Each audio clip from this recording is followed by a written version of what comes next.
Yo, it's Oli B, and you listening to Driving with Janine. Choice!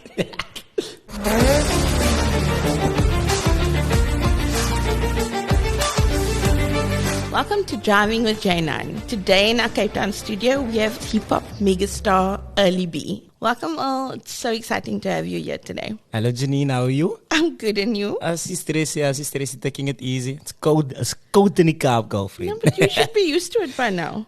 So te kinda. Ik like warm kry. I'm a summer. For the zomer mos man. Yeah? I'm a winter baby. Really? All the way. Nee, man, I'm indoors when it's summer. So anyway, so our listeners might be thinking, what's an Afrikaans megastar like yourself doing on a motoring podcast? But I think most people don't know that you actually as big a petrolhead as you are a rap star. Yeah, facts. What the thing? First, I want to say thank you for calling me a megastar. Ik voel so gevaarlijk nou. But what's the thing's name? I'm a huge petrolhead. For those that know me from my PE days, yeah. I've been with cars. My dad's a mechanic. So okay. I grew up with cars and things, and the V6 engine was a big thing for us back then. Yeah. He even put it in like one of his microbus combis. Okay. It's like a JT3000 conversion that he first did, and then he took an XR6 engine and put it over there. So if you know those engines, you always have to set tappets. So I had to always help set tappets and bleed the water system. So I was always in the mix. So my first thing I was going to ask you was, when did you first fall in love with cars? But now that you say that your dad was a mechanic, it makes so much sense. Yeah. But when did you know? Like, you must have been really young when you knew cars there's no other way. It was since, you know that when you get Christmas gifts, other kids wanted other things. I just wanted cars all the time, remote control cars. And then afterwards, that moved to the garage because my dad used to fix cars. So then I would always be in the garage with my dad, and I used to love the sound of engines. Yeah. So much so, I was so naughty. I used to help my father, like, you must start landing on tools and things. So what I used to do afterwards when we bled brakes, I used to steal the keys out of the ignition. And one day, I forgot where I hid it. I put it in the exhaust pipe of a car. Oh my word. My pa het heel dag gesoek vir die ding, and he had to lie to the guy and say no, he's sorting something else out on the car. And then how did you find it? Luckily it was hanging, a bit of the key was hanging at the back, and that's how he found it. Ek sal nie sê wat gebeur met my na dit nie, maar so ever since, like, even before I can like remember properly, I was with cars, always with cars, you know. And my dad is like a dad in the community, so a lot of the other kids would come help my dad, or their moms would send them to come help my dad work on cars and things, and just get some basics over there. Is that still like ongoing? Because I saw a video of you. You did a live video at today's like recently. We're going to talk about that just now. But I saw a lot of kids there. Are they family, or is it also just because your dad is everybody's dad kind of a thing? That's still the thing. My dad is still everybody's dad. And where I'm from, there's not many father figures, you know. And in my neighborhood or in PE, my dad is respected as like the one by the straight pad loop. So the moms would send their kids over there, and my pa is elke kind se chommy ook aan die ander kant. So they feel free to just come sit there with him sometimes. If there's no cars to work on, they will just come sit there, and he would always like help them with whatever they needed. So he's always been the dad. Those kids, I call them the OG pit crew. It's the youngest that ever came there. So they helped me build my first project car. Oh wow! So we try and just show these better things out there, man. You know? No, that's amazing. Yeah. So I would almost then think I would have then thought that you would gone into career of cars or something and not music. Funny enough, nah. So I think at primary school already, we used to travel a lot, and my dad took me once. We drove somewhere, I don't know, it was Uppington or something, and there was this stream of cars passing us, but super fast. Yeah. And I was like, why do these cars have like a plastic thing over the badge? And my dad's like, nah, that's test drivers and stuff. So I was like, I want to be a test driver one day. So because VW is net daar, so by ons, I was like, as jy, that goal is not that far, is net uit die nacht. Ek gaan 'n test driver raak uit die nacht, you know. So it's always been my goal to actually do something with cars. Music was a huge part of my life. Because my mom is now again on the music side, you know. So I also just love the stage that much. So, but you have to drive to get to the stage. So toe dink ek, okay, miskien kan ek nog steeds musiek doen en nog steeds my car ding doen on the side, because there was a lot of other car activities that I was part of. Drag racing and all those things. So I was like, nah, I want to take on the music. So yeah, it was altyd daar. So I was even on a comprehensive school where we did motor mech, technical drawings and stuff. So, and kids used to know, like after school, I didn't stay for detention. I was in the workshop because my mechanical sir, Bona, Mr. Abrams, he was a spinner. Oh, he's still a spinner. Oh, wow. So I used to help him with conversions and things. I was just all the time. My maat complain and kom ek met fail school for guys too. So afterwards gave me like a little overall to actually have there. Yeah, that's cute. But I mean, your music is blown up internationally as well. How do you balance the music then with being such a big petrolhead?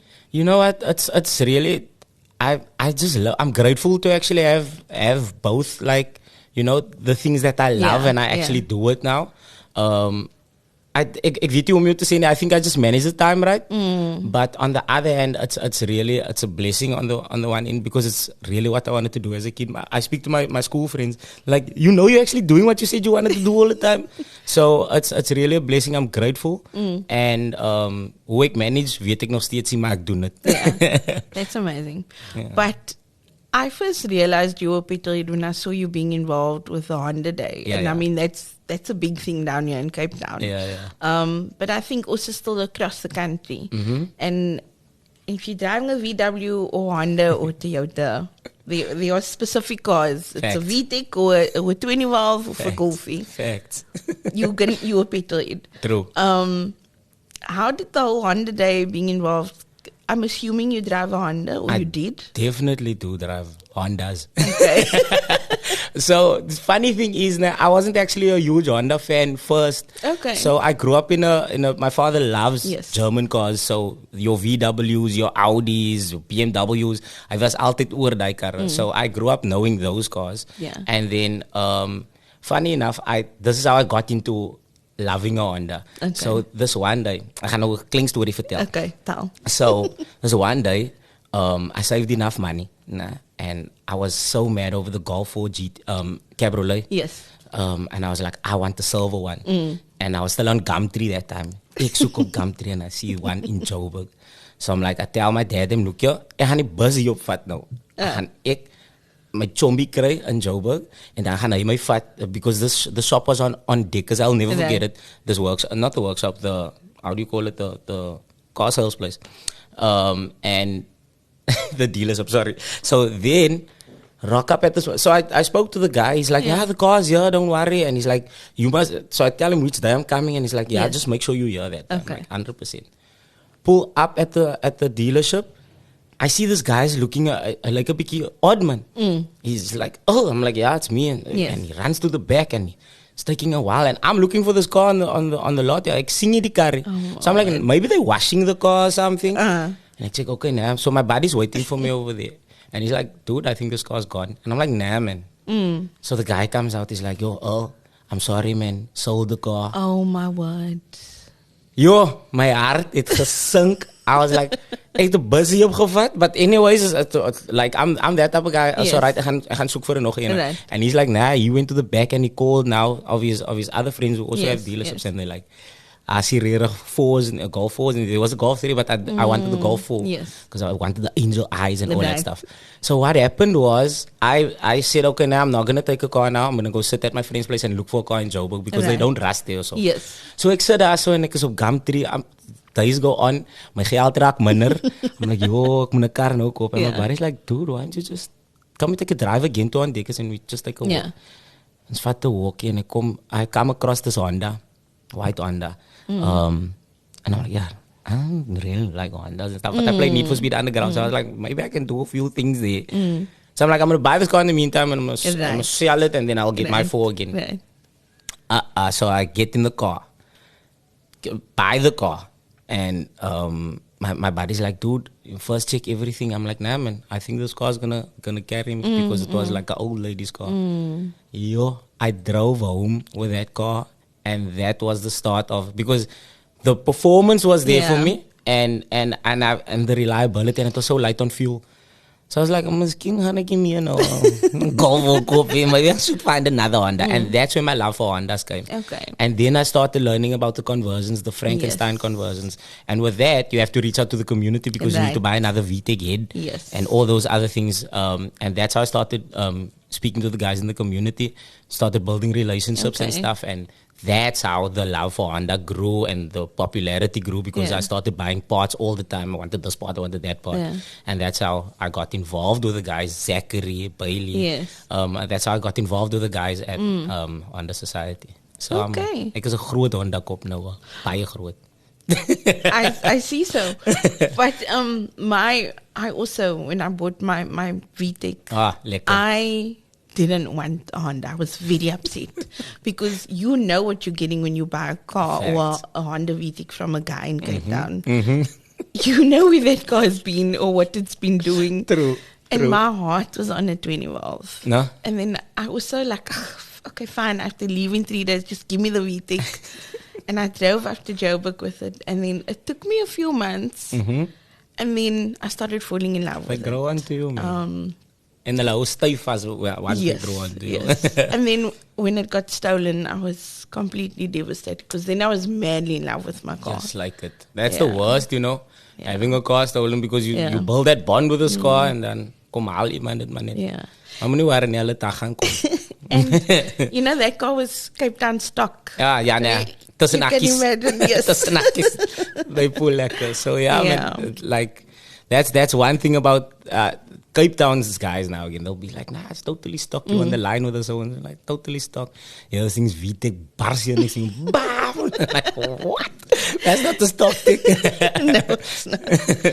But now, so now you're racing. You're a racing driver. I mean, you can put that on your CV. Yeah, true. And I thought this was like a recent thing, but apparently it's been a couple of years now. 2 years now. How did the Soul Super V Formula racing start? So, the owner of Liqui Moly, or not the owner, the managing director of Liqui Moly, Melisha Labaskagni, she invited me one day because she heard I was on one of another show and she heard I was a huge petrolhead. Also told a story about my dad stealing my dad's car and stuff.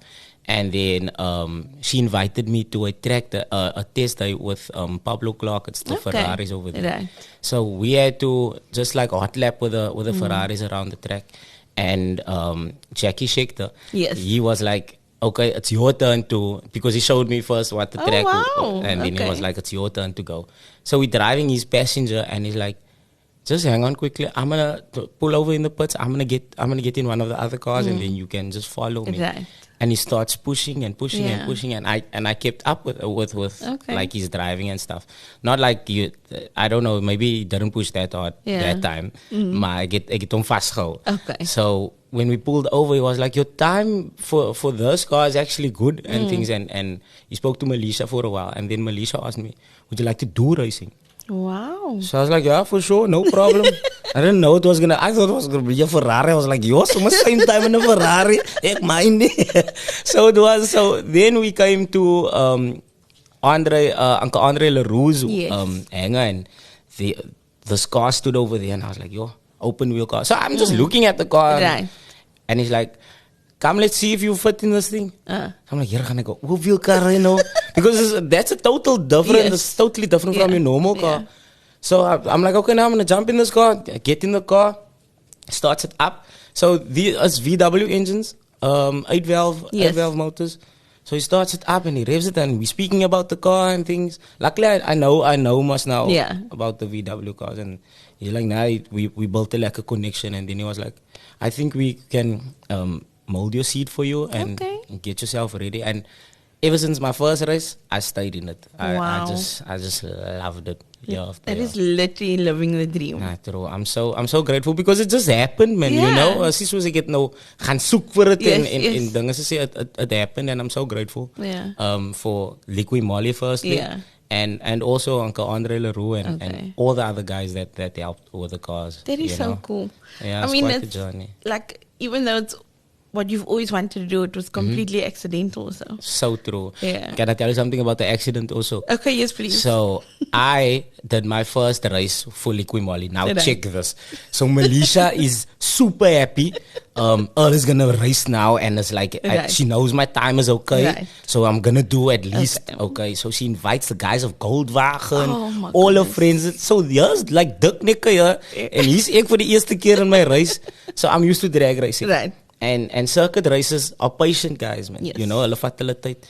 So we watching the lights. I qualified. I think I was surely like 7th or something. I was like 15 cars. So I'm standing on the line and I'm watching these lights. And as soon as the lights go out, reaction time is on point. And ek trek weg so vinnig. The guy in front of me, he's on his slap. I'm like, nah, I'm gonna pass you. So I pass. So you know, we lined up like on the left and on the right. Yes. So I take the middle. And I want to shoot past the guy on the left and the right because I was quick off the line. So I jump ahead and I'm ahead of this guy, and this guy just turns right. I don't know if he saw me. Yeah. And I drive. This is on the starting line. I don't even think I passed the starting line though. This guy turns right and his front wheel knocks my back tire. So those cars, if open wheel car, they don't go straight, they go up if you hier in die bra stam vir my dat ek binne nie meer in gaan. Race 1. What the intro met al die baas wat daar sit en kyk. Embarrassing. Yeah, so I was out of race 1, so my car was pretty. Once again, thanks to Uncle Andre, that actually, and Uncle Jacques, they worked so hard to get that car ready for race 2. I got the car ready, geduct tape and all. Didn't drive that good, but it was there. Finished the race, and that's where I also learned you must first finish. To finish first. Yeah. It's funny because I was going to ask you, because every petrolhead thinks they are the best driver out there. Fact. Like, even though they've never been on the track before, they think. Everybody thinks they can drive well. It's the same like rappers. Yeah, and so obviously you have a natural talent, because I was going to ask, like, did you get some practice and all of that? But you not told us. I mean, to get training and guidance from an F1 champion. Yeah, true. It's amazing. That was actually special because it wasn't like a proper. How can I say it? Proper track because there weren't so many people, so I had so much more time with him. And then afterwards, they invited me over also to the Pablo Clark workshop, where we sat with the simulator, and he taught me a lot about like the entries and the exits and all those things, and following the racing line. Like racing line is standard though, but certain weathers you need to know where to place the car and things. So I learned a lot from him, en ek luister nogal goed man. So ek het vastgehouden wat hy gesê het, en alle jare van my pa se kar steel het nogal afgewerk. What car was that, by the way? So my dad had an Audi first. It was a 500 SE. No, first a 535 BM. And then Audi 500 SE. And then I always used to steal the combi. Because it had the V6 engine en ek het gelijk om af te show. Elke keer heb ek 3 keer. Wam, wam, wam. Nonsense. It was just amazing for me. And my friends used to love it. And also you had this Toyota bakkie. That was actually supposed to be my bakkie. I had to start driving at a young age because my dad worked. My mom worked late as well, and my granny them weren't that mobile. So I had to learn how to drive early. Like my granny them, as het pensioentyd is, dan moet ek hulle winkels toe vat en so. So ek moes al vroeg geleer bestuur. How old were you? I was like 14. Okay. Ja, met kussings en al was ek agter daai bakkie. Ja, maar het was lekker. It was good times. You recently won your first race. Yeah. And at home, at Scribanti. What was that like, standing on the podium in front of your dad? That was special, man. You know, my dad used to. My pa is ook baie like I blame him, not blame him, but I give credit to him for taking me early to drag racing and things. We had Scribanti, and next to Scribanti was Markman, the illegal draggers. So he used to take me first. We used to watch F1 at home. Na ons kerk toe, eet klaar, F1, drags toe. So then he used to take me to the drags. I used to watch all these guys, man, you know, and I always used to be like, yo, Daddy, maybe we must put the head here and then I can take on somebody there and stuff. So he always used to like just encourage me, like, go check this car out, and when the guys go stand still, go see what they're doing and things. So that started at a young age, and we used to go watch the track racing or drag racing at racing at the track. And before I went to the track last week now with the drags, with the circuit racing, I was like, yo, what a journey. My father used to bring me here, and I looked at the spot where we always used to stand, and then he was standing there again. So I was racing, and I think it was race 3 or race 2, my gearbox broke or something. And I was like, ek kan nie flobby nie. My pa se dink hy die kar gaan klaar is. So I think part of the motivation for me to actually do good was because my dad is watching. I'm at home. And also we had a lot of gremlins in the start with the car, so I started to get to know the car better, and we sorted out most of the things. So the car performed very well. And just being at home, like hearing the people scream your name when you pass and stuff, that was really special. It was a special moment, and for the kids to be there from the neighborhood to also see that, you know, it was a really special, really special. I'm grateful for that though. I can tell you just love what you do so much. And I was watching your one video, like you were doing a live before the race, and someone came and told you got 10 minutes. Your next race, and you're like, I still need the bathroom and wash my kip and my gloves and. But and I was going to ask you, how do you prepare yourself mentally before a race? But I think you just have so much fun that's the truth. A lot of guys, look on the line. You have some before you get to the line. You have some time to sit still and zone in. But before that, as ek maar net al wat rondhardloop en al die goede. My last race in Pretoria at Swartkops, I overslept. Luckily, my sister booked a bloody what you call it, a B&B close to the track. Oh, to the track. Knowing me, van young. And I was excited because I qualified 3rd. So I was like, okay, now I'm up almost all night because hier in die car and we I get this phone call. All I heard was, ons gaan begin. I was like, what? Ek is nog by die huis. So my goodness. I literally ran in the shower, ran out, got into the car. So as I pulled up, the guys had my car already ready for me. Goodness. I qualified 3rd, so I was like, so I had to get on track, and it was the first race because they had the Swartkops Sinopolis, like 12 hours or something. So we had a very early race, like I think it was 7. Oh my You had to be there at 5. I get verslaap. Anyway, so I get on the track, run to the car. As I drive the car around, so the guys already lapped. They did their laps. So when I had to get in, that was my first time around. Track is ice cold. I'm speeding. First turn, I spin off. I'm like, oh, near. The guys push me off. As I get to the starting line, I see the guys already started without me. So I had to start from the back. Like I think it was 17th or something. And I finished 4th place in that race. Done. So, it was. I think I had fun, but I think all the adrenaline that just ran through me just made me focus a bit better.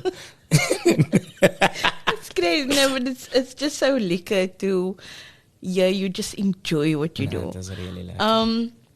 I see you have a new mixtape. It's serious? Yeah. So with the music, I always like, with me going to racing and things, gives me a klein sabbatical to come back and see, check the climate and stuff. And I look at a lot of rappers, the up and coming rappers. I like them all. Like I said in the song, I like all of them.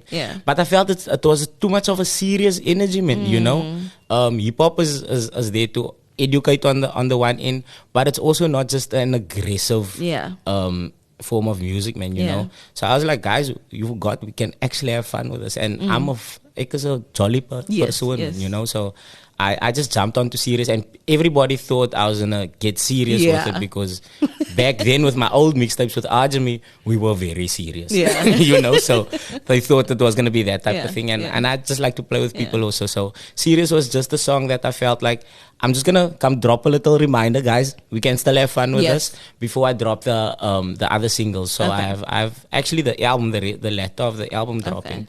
It's funny, Dala Macy. Okay. Yeah. So and that's like your tagline. Nee. I can nog nooit. It always reminds me of home. Yeah. So it keeps me grounded. So I can't otherwise I come. Yeah. You know. So Situationship is one of the songs that I'm super excited for. It's with Galacticos. It's a group from Mitchell's Plain. Nice. I'm trying different stuff with the music, man. It's, you know, the all for one boys to men type of feel.